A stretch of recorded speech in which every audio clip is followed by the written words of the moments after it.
peninsula is important for establishing that match of it.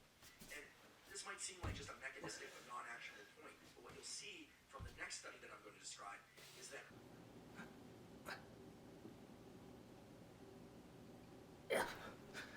Hey friends, having a tired day. It's Monday, and I guess I could say I feel like one of those Paul Beckwith videos where he's talking really slow.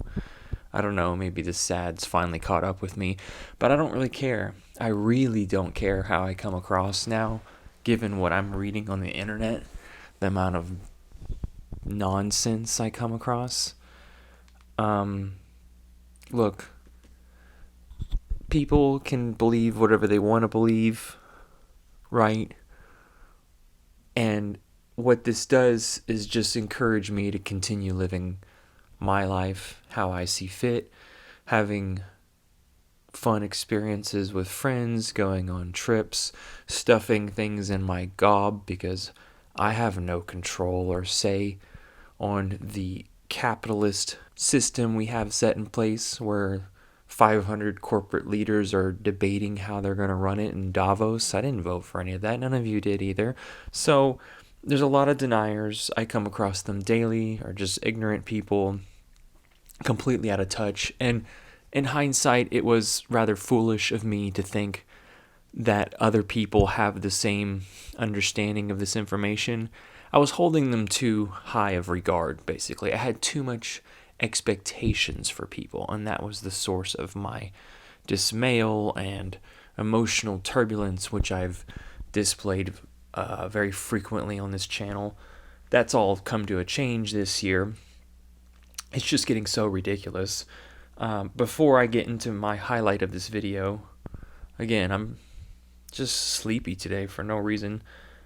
I'm going to do a responding to comments video, or just reading them, really, because there were so many funny, noteworthy comments over the past month from new people, same people, some annoyances along the way too, but mostly really kind words and funny stuff that's kept me in check. I just typed in "we're doomed" or something on Google, and the Washington Examiner came up with this article saying 12 of 13 outlooks are negative, Gallup poll finds. It's only January 3rd, and Americans are already pulling the covers over their head. Views of 12 of 13 key areas are negative. Some 90% fear this year we'll see political conflict. Okay, this year. 8 and 10 predict economic calamity. So that's challenging. Most people see some sort of 90% of people on politics and society expect conflict, and 72% anticipate rising crime. Hope you're armed, you fellow Americans. Exercise your right and don't get a bump stock or stabilizing brace because you're a felon now. Don't really care. Don't care about Biden's documents. Don't care about much things. I do know that our salad bowl is being wiped out in California from the atmospheric river. Like, tons of crops are destroyed. But to people who can't see this, or they'll just write it up, don't look up, guys. Just don't look up. They'll say, it's always changed. Oh, the weather began in 1880? Yeah, it's just weather. Like, so many toxic, stupid comments, and pulling information from... So many people will start pulling information, headlines from previous years where organizations and political leaders have said, and scientific people, there would be an ice age or famines by an X date. That's the thing about science, is like it's constantly updated. So whatever, and the latest reiterations and models show that we're on worst case trajectory. My subscribers know that. But I'm relating to a tweet that Scott Duncan put out. Let me refresh this. I would screen clip it, but I'm just so lazy. I'm literally just going to upload this. You can see it on the screen there.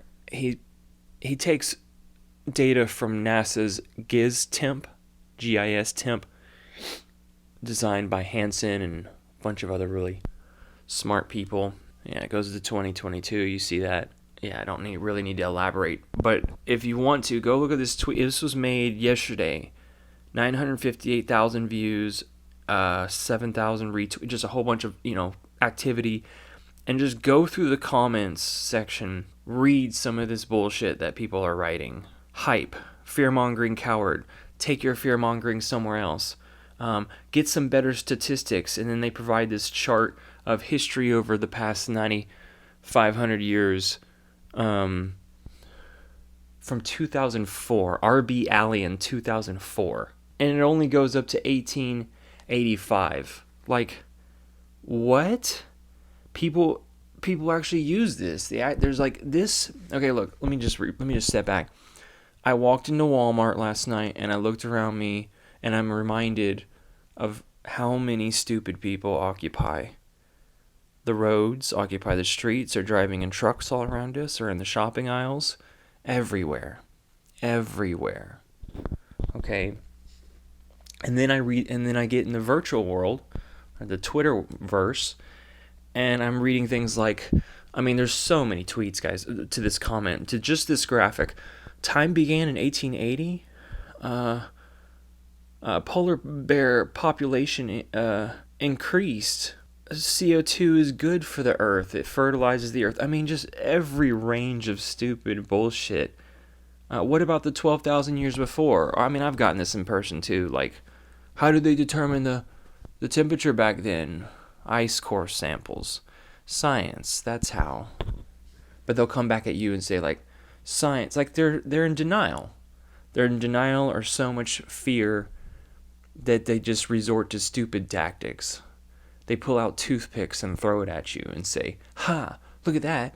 Bet you didn't know this. And all you're trying to present is the GISS surface temperature analysis, GIS Temp 4. I'm just going to read it. It's a estimate of global surface temperature change.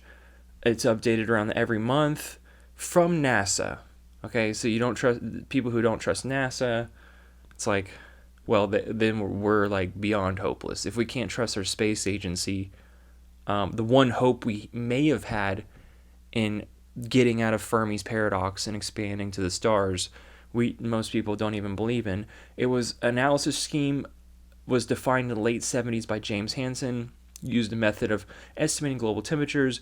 Then the analysis method was fully documented in 1987, and updates from Hansen in 2010 and quantification in 2019. So this has been in the works for decades, recalibrating this temperature analysis we have, this and using satellite data. That's our most sophisticated technology, our most pinpoint measurement system, redefined through decades. Like, people just want to be like, no, it's not true. Denial in the age of irrationality. And what does this serve to me? Well, it's calming, actually, because I should just not care as much at all. Like, reading these comments, going out in public, talking to as many people as I have. Writers like Jessica Wildfire, great content, but a lot of these doomers, they just sit at home and like write about it. Some of them are activists, but they're just rationalizing their head, which is more than enough. I'd encourage everyone to do that. I'm not saying not do that, but I'm kind of bragging. I went out in public and I've spoken to hundreds of people, sample sizes across the country. Maybe that's hard to verify for you, but I'm telling you firsthand, okay, I'm an honest guy, that like 90% of people, no clue, don't care, think you're stupid. Whatever you want to say about sentinel intelligence and being I think that's just being an analyst, or being able to, see the big picture. Sure, you can call it sentinel intelligence. Whatever it is, you ought to just scrap it all, forget everything. I know my subscribers know this, and just do what you want to do. My subscribers write that to me all the time. I'm still going to tell the tale of things falling apart. I have several videos in mind. How fucked we are, responding to comments. I might read another blog post or two from Andrew Glickson or Arctic News Blogspot, something like that. along with the normal climate and economy, which, speaking of which, climate and economy, side note, is down because his internet is cut short because of power supplies. Like, the collapse is already happening in Europe in some ways, many ways. So I feel for my European subscribers. You're in the thick of combat. Russia's got to make a win this year, or, what do they stand for? Back to this Twitter thing. These comments are like, let me just grace this with a few more, okay? Edgar Shanky just says weather. Try to do the same map including around 1,000 years and your point will fall like flies. You mean to tell me that people in the 1800s were still using outhouses, mind you, were actually able to calculate the Earth's temperature right down to the 10th of a degree? This is from Matt the Wee something. And he's verified. Like, a lot of these people are verified. How are they verified?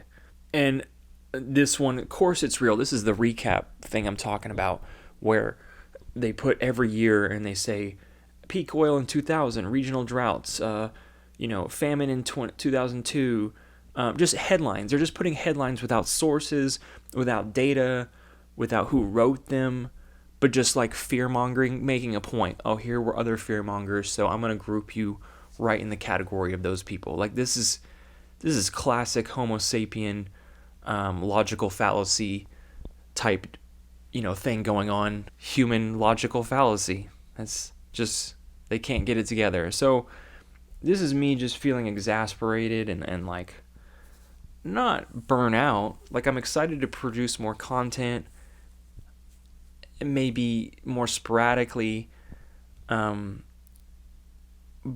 keep up with my community, because I really appreciate the people that have signed up here for truth telling. But just the stupidity is just fell on me like a bag of bricks. I can't say that enough. Just mind your own business. That's what I'm thinking. Just mind your own business. There's a greater than 99% chance you'll just run into stupid denial, just incoherent bacteria, little animals that stuff their gobs just like me with sweet things. Okay, mates? It's been a lovely time talking. I'll try to pep up. We'll see. Talk to you later. See ya.